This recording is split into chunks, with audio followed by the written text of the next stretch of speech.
minutos vamos a conversar sobre la publicación de este fin de semana, la entrevista, reportaje que le hace Diario El Mundo a alias Negro Willy. Un reportaje, por supuesto, que ha traído mucho revuelo por lo que dijo este narcotraficante, que tiene varios juicios y varias órdenes de captura. De hecho, Ecuador solicitó su extradición y España la puso en vigencia, la petición de extradición, desde junio del año 2025. Ya voy a ahondar en todos esos temas. Pero básicamente esta es una entrevista que le hacen a este narcotraficante desde acá de España. Y es en este reportaje él habla, por supuesto, pues, entre tantas cosas, de acusaciones de las cuales no tiene ninguna prueba o no ofrece ninguna prueba sobre el presidente Daniel Noboa, sobre su relación con Fito. De hecho, dice que él y Fito se aliaron para apoyar a Daniel Noboa y para decirle a la gente en la calle que vote por él en su momento, y que después se les dio la vuelta. Habla también, por supuesto, en este reportaje sobre que supuestamente ciertas bandas narcodelictivas en Ecuador son las que ahora ocasionan el caos. De hecho, culpa a Fito, Adolfo Macías Villamar, y dijo, y cito textualmente, que lo de ellos no es delincuencia, sino que es más calle que otra cosa. Habla de sus inicios en la vida delincuencial. Y básicamente nosotros desde Ecuador tenemos una perspectiva que es un blanqueo que se le hace a Negro Willy por parte del diario El Mundo. Yo quiero decir algo antes de empezar la entrevista. Cuando finalice la entrevista, en la última media hora del programa, voy a hacer un análisis más extenso, voy a hacer casi que párrafo por párrafo todo lo que dijo este señor, para ir revisándolo desde una perspectiva periodística y analizando qué se puede probar y qué no se puede probar. Pero Abuelo de Pájaro en Ecuador nosotros lo vimos como el diario El Mundo, que, digamos, qué indigno para poner en palestra pública a Negro Willy, a este narcotraficante, y pintarlo como una historia de ascenso social, que está en España y que quiere montar barberías o algo por el estilo. Y más aún sabiendo que todas las cosas que dijo el diario El Mundo fue bastante laxo en no poner las pruebas sobre estas acusaciones. Yo voy a hacer una lectura desde la perspectiva española. ¿Y por qué razón? Yo estudio en España, yo vivo en España, estoy en este momento en Pamplona, y una fuente privada, docente de la Universidad de Navarra, que es la universidad donde yo estudio, me hizo un análisis desde su perspectiva, muy abuelo de pájaro, sobre este tema, porque le pregunté.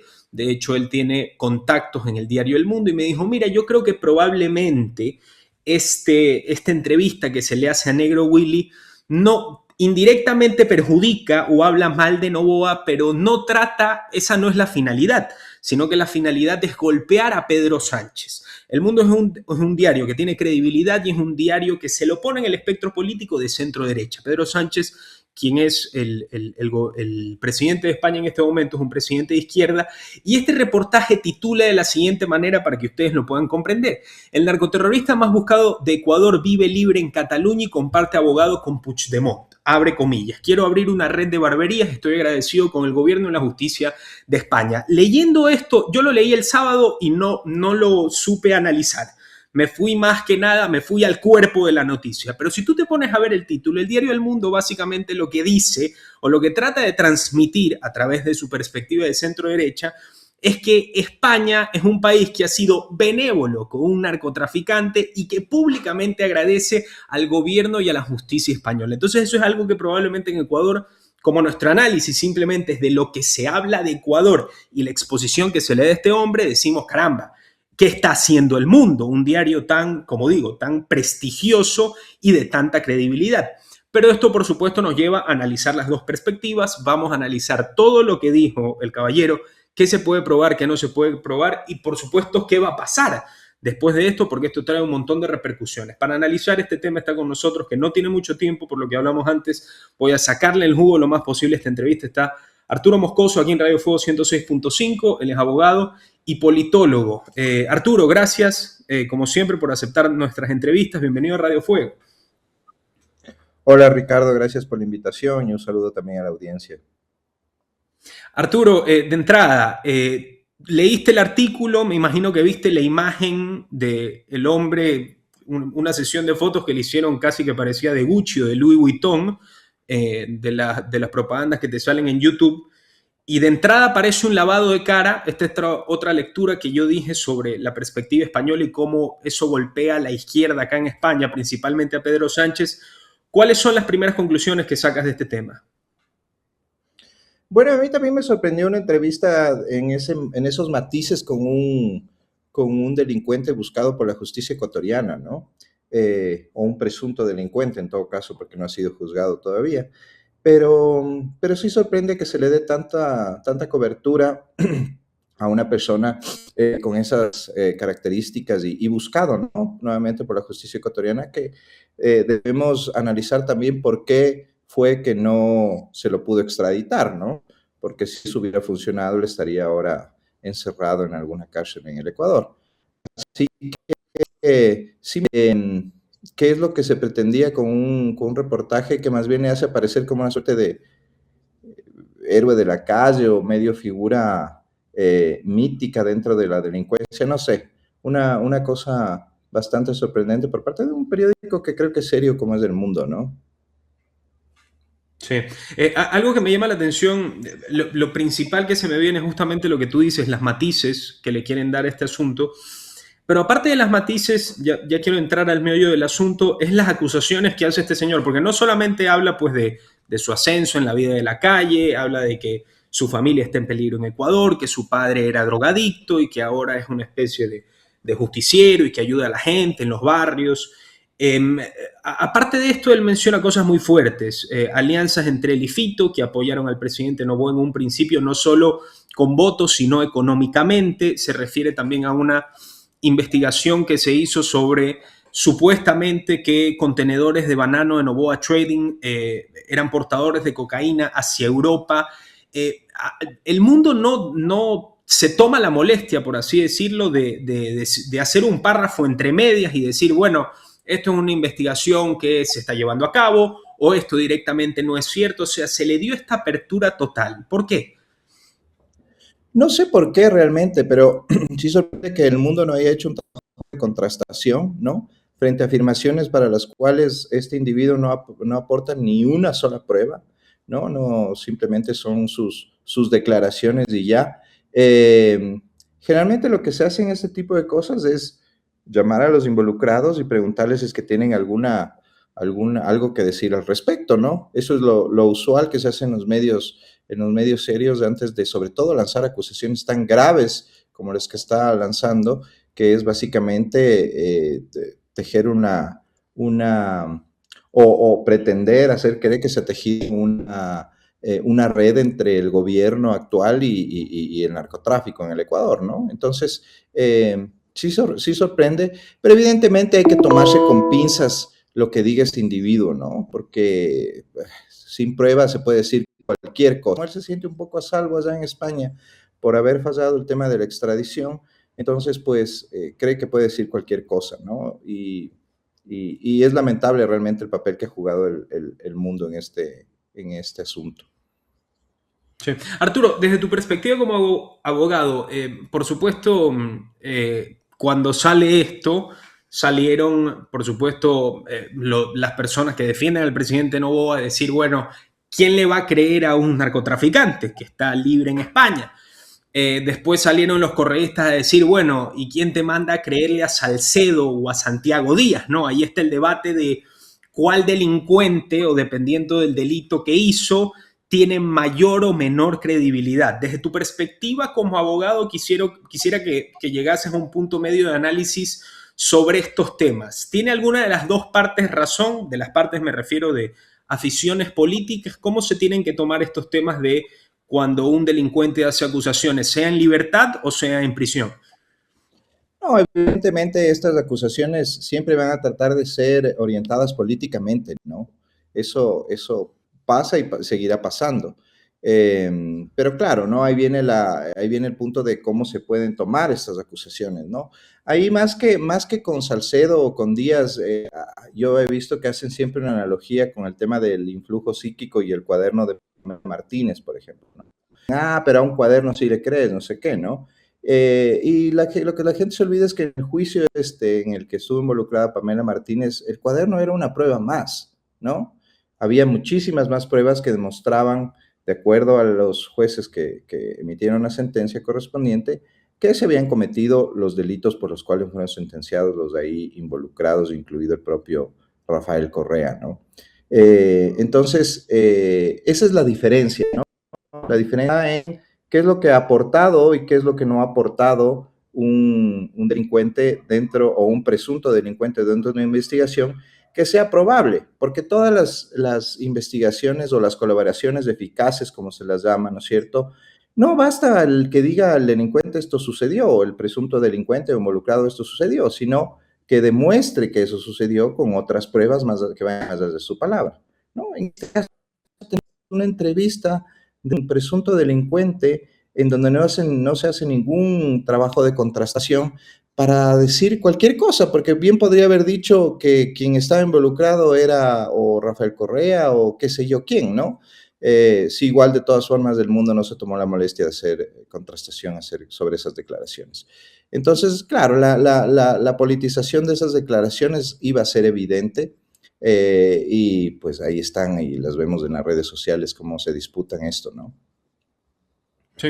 Arturo, sobre el tema de la extradición, en el reportaje se deja en claro que me parece que desde junio de 2025 España ya había notificado a Ecuador que este señor Negro Willy estaba en prisión preventiva en España, que había sido capturado el año anterior y que lo podían extraditar y que lo único que faltaba eran las garantías que pedía España, que era que si este señor iba a Ecuador, su integridad iba a estar protegida, etcétera, etcétera.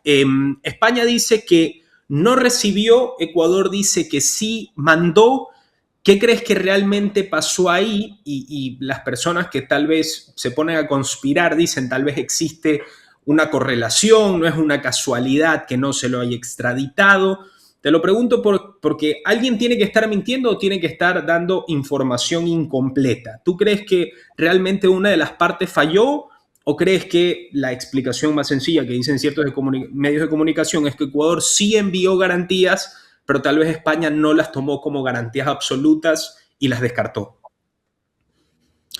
Bueno, ahí podría más bien, Ricardo, haber una mezcla de ambas cosas, ¿no? Porque tú que estudias en España, yo también estudio en España, sí te has dado cuenta que todo lo que es el tema de administración y burocracia en España tampoco es que es el ejemplo de cómo debería funcionar, ¿no?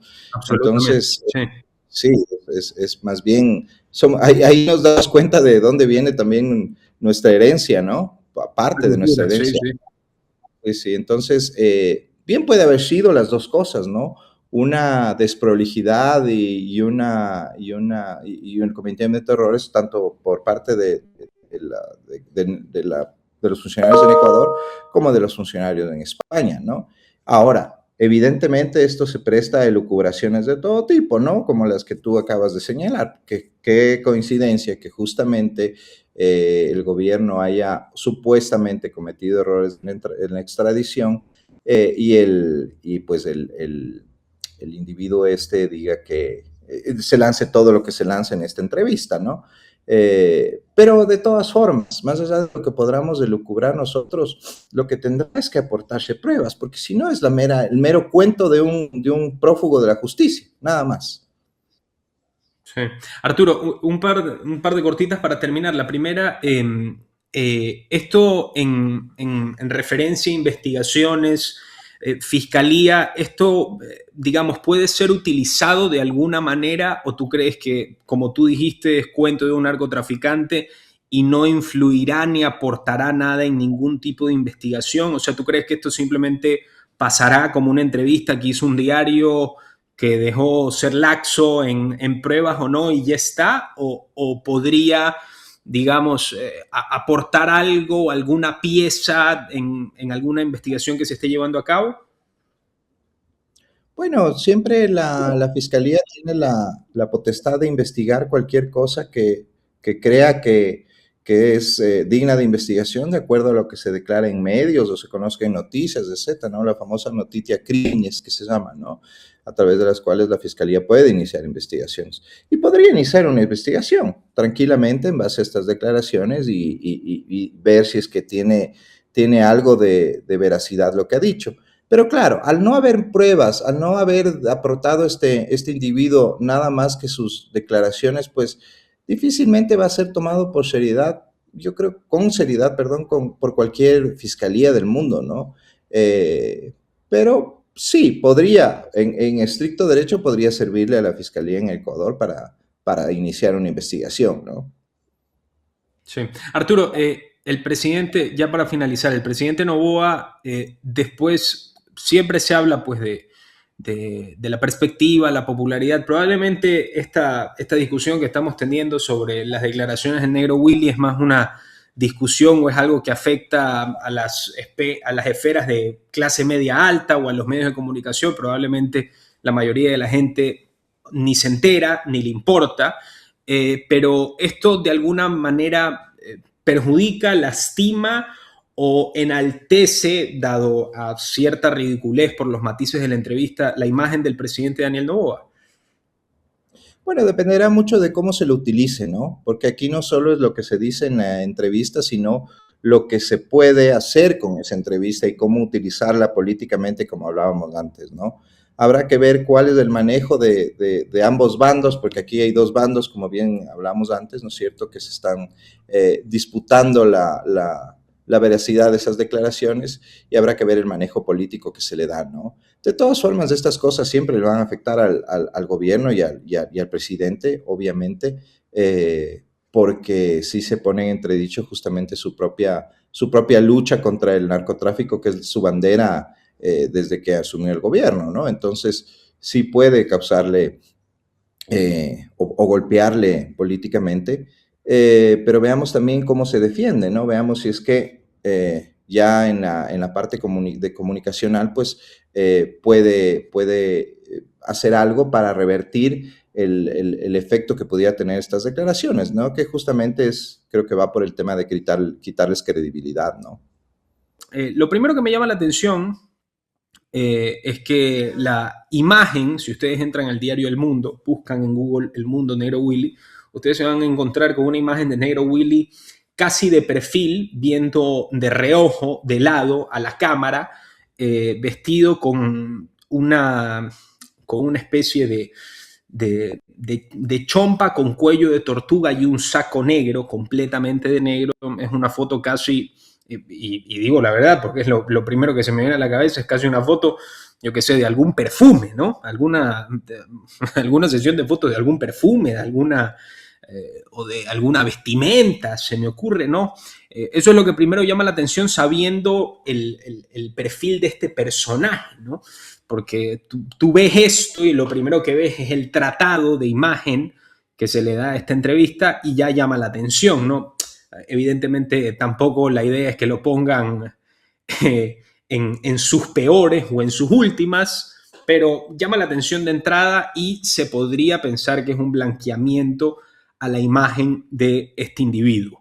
Inicia el reportaje hablando sobre lo que pasó en TC Televisión el 9 de enero del año 2024 a las 2 de la tarde con 17 minutos.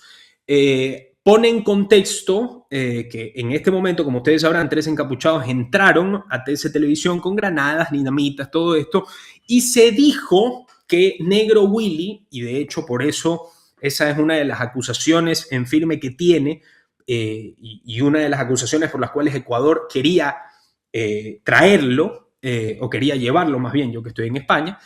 Y sobre eso el negro Willy se refirió, y abro comillas, el gobierno de Ecuador es el que arma esa escena. Primero dijeron que yo me encontraba allí, pensaban que aún estaba en Sudamérica y me podían detener rápido y con los ojos cerrados para justificarlo después. Pero cuando eso sucede, estoy ya en otro continente, en un país europeo, en España. Todos los que estaban en la televisión fueron detenidos y faltaba yo. Se les cayó toda la escena, por eso luego cambian el escenario. La versión pasa a ser que les llamaba y daba órdenes, pero no tuve nada que ver con ese asalto, revela el negro Willy, es lo que pone el reportaje. A ver, el diario El Mundo plasma esto después no se hace ninguna verificación porque según las fuentes oficiales ecuatorianas, quienes estaban del otro lado de la llamada fue Negro Willy y Negro Willy fue el autor intelectual de este golpe a TC Televisión. En cambio, el Negro Willy le da la vuelta, el diario El Mundo permite que se diga y dice que realmente Daniel Noboa es el que estaba detrás de esto, ¿no? Cosa bastante fuerte. Lo que dice también el reportaje es que días después se reportó la fuga de prisión de Adolfo Macías Villanar, Fito, líder de los Choneros, que es la organización madre, por supuesto, y la que domina el narcotráfico en Ecuador, que es aliada del cártel de Sinaloa y que le sugirieron y de las cuales surgieron todas las demás, ¿no? Que son los Tiguerones, los Lobos, los Chone Killers, etcétera. No solamente se fuga Fito de la cárcel de máxima seguridad en Ecuador, sino que también el fiscal que investigaba el tema de TC Televisión y otros casos delicados, que es César Suárez, fue asesinado a tiros en Guayaquil. Entonces, en ese contexto, el Negro Willy pasó a ser el objetivo número uno de las autoridades. De hecho, dijo en el diario, y abro comillas, antes de ingresar como presidente no conocía a Noboa de nada, ni él a mí, pero empieza a nombrarme tras tener Fito y yo una reunión en la que limamos asperezas por una guerra ya acabada. Es Fito el que me dice que le llega del entorno Noboa que lo apoyemos, que me sume con otras organizaciones y nosotros, que somos fuerza en la calle, en los barrios y en las cárceles, movimos todo para que la gente le votara. Solo con pasar la voz de que los tiguerones estábamos con el candidato, todo el mundo le votó. Fuimos quienes lo ayudamos con la financiación y la campaña, pero tras ganar, Fito me dice que el presidente se nos ha volteado y que se va a fugar, pero no que lo iba a hacer al día siguiente de una forma muy notoria, muy escandalosa. Es entonces cuando el presidente comienza a golpear a todas las organizaciones con toda la fuerza pública, con el ejército, a todas las que no son de Fito. En pocas palabras, la acusación que está haciendo este señor Negro Willy, que insisto, y por eso estoy haciendo esta lectura para contextualizar, el diario El Mundo no pone ninguna prueba en firme. De hecho, más adelante, el diario El Mundo, yo creo que con eso resume todo y por eso probablemente no pone pruebas. Más adelante les voy a leer la parte en que, y estoy parafraseando, el Negro Willy dice, todas las pruebas las tenía en mi celular, pero cuando me metieron preso en España, se me llevaron el celular y desapareció. Y nadie sabe dónde está. Entonces, más o menos, el Negro Willy dijo toda esta historia y dijo, tengo todas las pruebas, pero se me perdió el celular. Qué pena por ustedes, ¿no? Pero básicamente, este señor está acusando a que el presidente Daniel Noboa supuestamente se alió con Fito y Fito habló con el Negro Willy para que lo apoyen en la campaña, para que la gente vote por él y que después el presidente Daniel Noboa se le dio la vuelta, pero Fito, entre comillas, trato de entender lo que dice este señor, trató de engañar a Negro Willy y decirle que se nos han volteado, pero Negro Willy lo que dice es que se le voltearon a todos menos a las organizaciones de Fito. O sea, en otras palabras, lo que está diciendo este señor es que el presidente tuvo un pacto con Fito como para meterse con todas las bandas, excepto la de él, según las declaraciones que recoge el diario El Mundo. Otra declaración que recoge, y como digo, estos son los matices de limpiar la imagen de este delincuente, se recoge lo que dice de la siguiente manera. No he sido un santo, esto dice Negro Willy, pero soy una persona que busca una nueva vida. Quiero montar una red de barberías y estar tranquilo. Estoy muy agradecido con el gobierno y la justicia española. Ahí viene la lectura que yo les menciono, que no puedo dar mi fuente, es una fuente privada de la Universidad de Navarra, universidad en la que estudio. Esta fuente me dice que probablemente lo que quiere hacer este diario o la finalidad del Mundo es que, a ver, el diario del Mundo es un medio de centro derecha.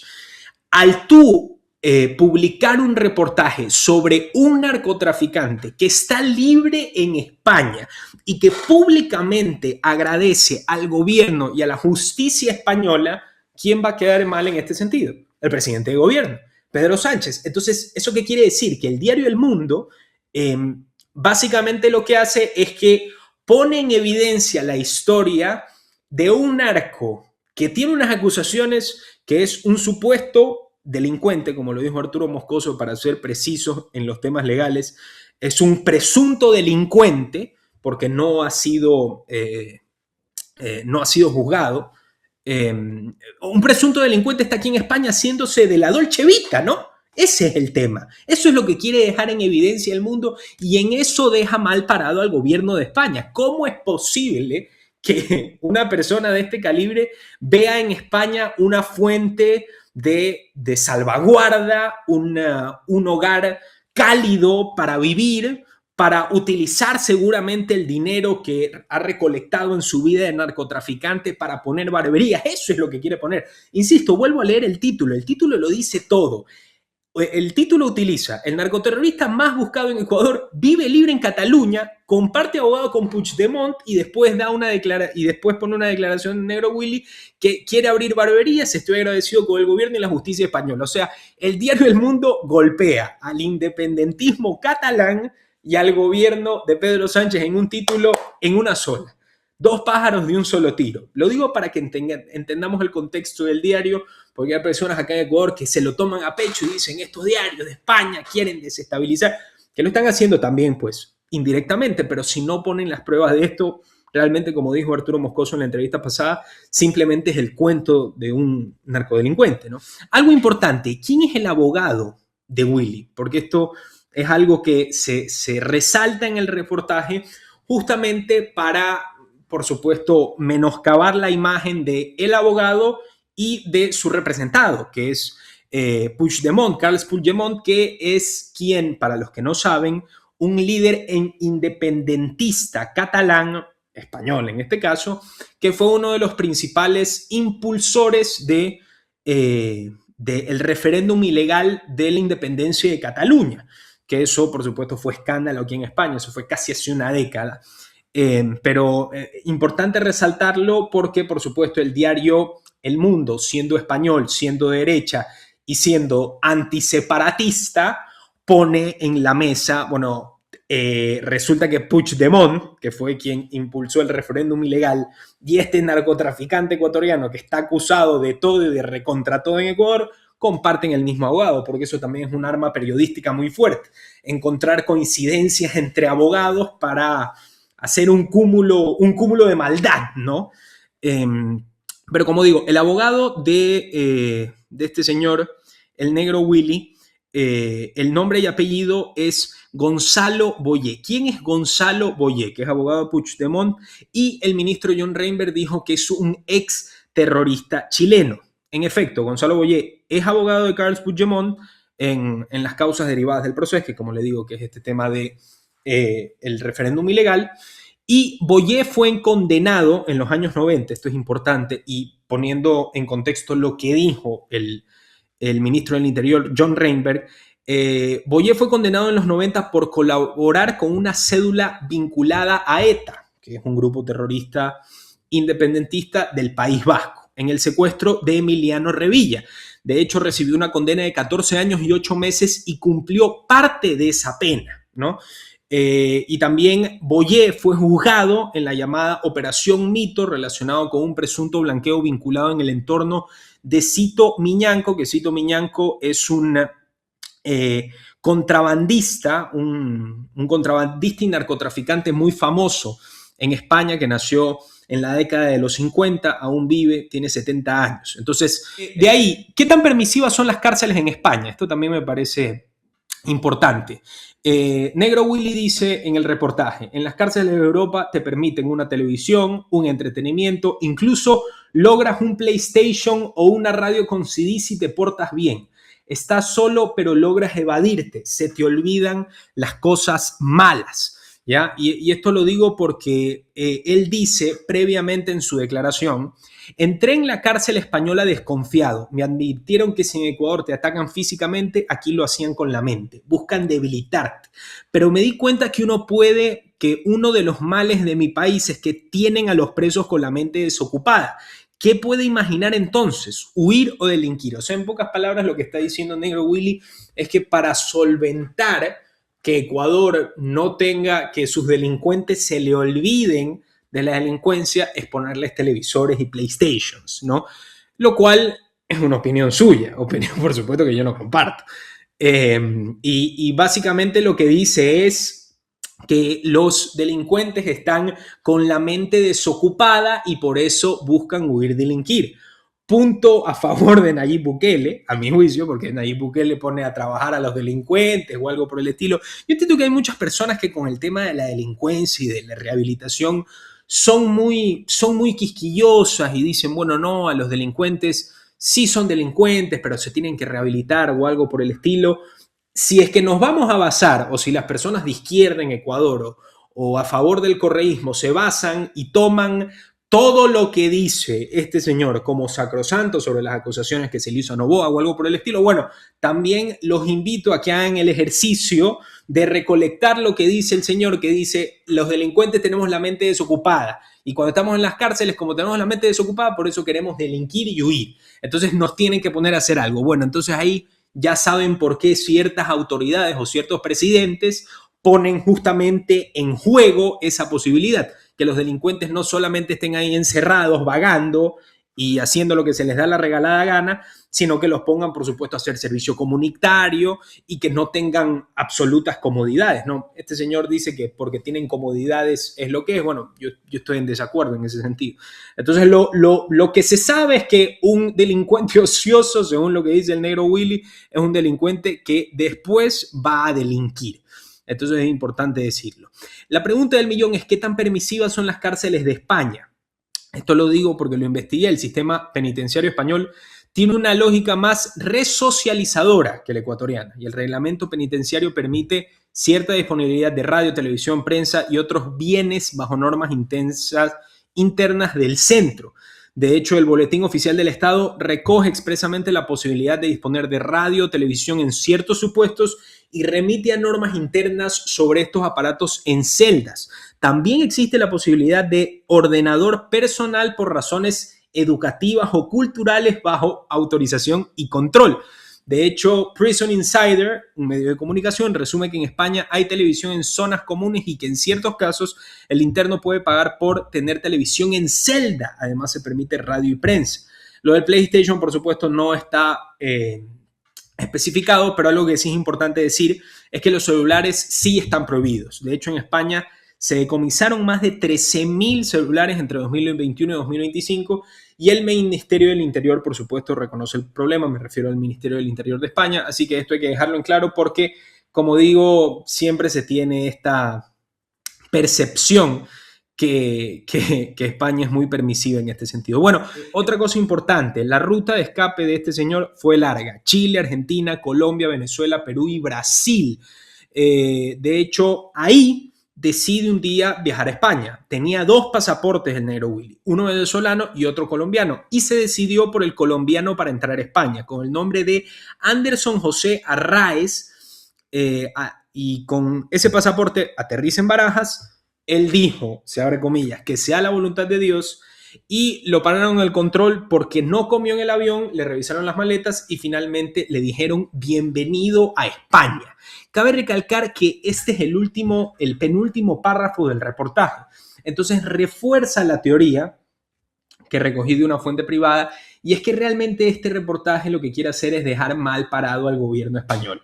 Tienes un narcotraficante ecuatoriano que está en este momento en España viviendo la Dolce Vita, va a utilizar dinero del narcotráfico para poner barberías en toda España y que entró con un pasaporte falso, y le agradece públicamente en esta entrevista al gobierno y a la justicia española. ¿Qué más golpe se le puede dar a un presidente en funciones que eso? Que un narcotraficante vea a tu país, que está dirigido por tu gobierno, ya como un terreno fértil para crecer, con las semillas que recolectó derramando sangre en otro país, en otro hermano país con el cual comparte cultura, costumbres y herencia, ¿no? Entonces, insisto, yo creo que esta teoría que les acabo de decir es la que más me cierra en todo esto. El diario El Mundo lo que puso en este reportaje fue las declaraciones que probablemente poco les importaba que tuvieran contraste o algo por el estilo, sino que lo que querían era golpear justamente al gobierno, a la justicia y de paso al independentismo catalán, a Puigdemont, que comparte de paso abogado con Puigdemont, y este abogado estuvo vinculado a ETA, estuvo vinculado a narcotraficantes españoles hace 20, 30 años. Entonces, esa más o menos es la finalidad del tema. De ahí el resto, lo que se puede leer, si es que eres una persona que te gusta conspirar o que te gusta, digamos, poner las piezas sobre una mesa de problemas complejos en los cuales se necesita pruebas, esto probablemente sea muy valioso. Si es que eres de las personas que las pruebas no te sirven, sino que te haces tus esquemas mentales y dices, bueno, todo esto conecta, todo esto encaja. La realidad es que si el diario El Mundo no hace el contraste de esta información, es que probablemente ellos mismos saben a quién están entrevistando. A quién están entrevistando y la poca carga de valor que le dan a las palabras que él pone sobre la mesa. Realmente, la única carga que se encargaron de poner en este reportaje es la carga sobre la izquierda española representada por Pedro Sánchez, ¿no? Así que, como digo, este es el tema del reportaje del Negro Willy, que hicimos aquí un pequeño, ligero repaso. En este caso yo estoy convencido que el Negro Willy de ninguna forma él abrió su corazón o su mente para que se descubra la verdad y para que se sepa todo, sino que habló por sus intereses, para y por sus intereses. Lo que no sabe es que el diario El Mundo le tenía esta emboscada, no a él, sino que lo estaba utilizando o explotando al Negro Willy para perjudicar al gobierno de España. Entonces, de la misma forma que las palabras del Negro Willy son altamente dudosas, yo lo mismo pienso de otros tantos delincuentes que se han cogido en Ecuador como pruebas fidedignas para ciertos casos tan complejos. El último o el primero que se me viene a la cabeza es el de Santiago Díaz. Santiago Díaz es una persona que presuntamente violó a una niña menor de edad. Escúchame lo que les voy a decir. Presuntamente violó a una niña de menor de edad y fue utilizado por el gobierno nacional para crear este caso de que enviaron $30,000 de Venezuela a Ecuador, etcétera, etcétera. Ustedes me dirán, no es lo mismo, ¿ya? No es lo mismo. La fiscalía, cuando existen poderes fácticos en un país o cuando está un gobierno u otro, yo les puedo asegurar que la fiscalía trabaja más en ciertos casos y trabaja menos en otros, ¿no? ¿Ya? Eso yo creo que ustedes lo tienen claro. Esto, un niño de 18 años que se graduó del colegio ya lo tiene bastante claro, que el poder es lo que manda, no muchas veces la justicia o la verdad, sino el poder. En este caso pongo el ejemplo de Santiago Díaz porque me parece tan deplorable que un diario como El Mundo coja a este narcodelincuente y le dé esta tarima para decir todas estas cosas, a pesar de que su finalidad no era ponerle en una tarima ni perjudicar a Daniel Noboa. Ya les dije cuál era la finalidad. Me parece eso tan denostable como lo que se hace en Ecuador, que a veces se cogen a personas que tienen juicios de por medio o que ya están con la soga al cuello legalmente hablando y los utilizan como chivo expiatorio para hablar una cantidad de cosas y barbaridades con la finalidad de que cuando ellos hablen la gente diga, habló el delincuente y ya saben realmente qué es lo que pasó. Estos son trabajos que se tienen que hacer con muchísima más minuciosidad y con muchísima más credibilidad alrededor de esto. Porque, insisto, cuando pensé en Negro Willy, yo dije, lo que está hablando es cuento. Es lo mismo que yo pensé cuando el violador, cuando el presunto violador de niñas, Díaz Asque, salió a decir que tal cosa pasó, de que él trajo dinero de Venezuela o Ecuador o algo por el estilo. Ojo, no estoy defendiendo, ¿eh? Aquí no estoy defendiendo ni me estoy poniendo en ningún lado político, porque aquí somos expertos en que, ay, dijo esto, este es novoísta o es correísta o algo por el estilo. A mí me da igual que me etiqueten como se les dé la regalada gana. Pero lo que quiero decir es que en este caso, digamos, las diferencias son prácticamente mínimas. Prácticamente mínimas. Entonces, la moraleja que yo hago es que el periodismo, la información pública, las declaraciones, la recolección de pruebas, la verdad es muy compleja, pero es un ejercicio que debemos practicar y tratar de mejorar constantemente, porque vivimos en una época de la posverdad en la cual a través de los medios de comunicación, a través del TikTok, a través de YouTube, a través de relatos que te imponen insisto, medios, algunos más o menos ahogados por los poderes de turno, te tratan de imponer. Aquí lo que hay que ser es escéptico, es perspicaz, es contrastar pruebas y llegar a conclusiones lo más sobrias y preparadas posibles, ¿no? Y no dejarnos llevar simplemente por estos shows de medio tiempo, por estos shows fugaces que aparece algo en redes sociales y ya nos volvemos locos y sacamos una conclusión. Hay que ser un poco más sobrios y más inteligentes que eso, porque justamente los medios y los gobiernos y las personas que tengan poder en la opinión pública, justamente lo que quieren es que seamos eso, es que los ciudadanos de a pie seamos una caja de resonancia para las teorías y los relatos que ellos quieren implementar en la sociedad. Pero insisto, nosotros como parte de la sociedad tenemos que ser más inteligentes, tenemos que ser más vivos y no dejarnos maniatar por teorías que al fin y al cabo no buscan la verdad o la mentira, sino que lo que buscan es posicionarte en algún lado del espectro político para beneficiar a uno o a otro. Tan sencillo y tan simple como eso.